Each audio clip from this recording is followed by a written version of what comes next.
तो दोस्तों इस क्वेश्चन में हमें इन सभी वेक्टर्स के मैग्नीट्यूड्स बताने हैं।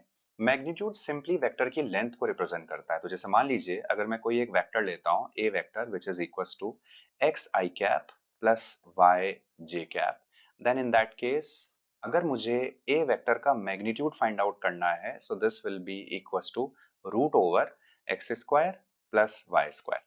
तो इसमें मैंने 0 0 मेरा ओरिजिन लिया और स्ट्रेट लाइन डिस्टेंस मैंने कैलकुलेट किया। This is how I am calculating the magnitude.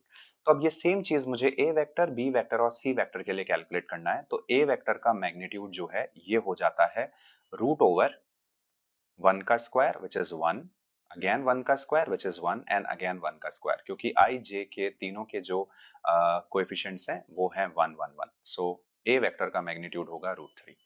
Similarly, let's go for B vector का magnitude. So B vector का जो magnitude होगा that will be root over 2 का square which is 4, 7 का square, so minus 7 का square which is 49, again minus 3 का square ये होगा 9। अब इनको ऐड कर दीजिए, so 49 plus 4 is 53, 53 plus 9, 53 plus 7 will be 60, 62, so this becomes root over 62।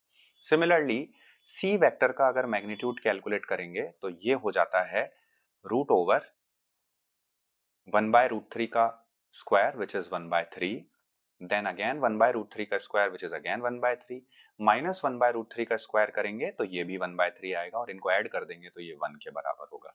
So this is your answer.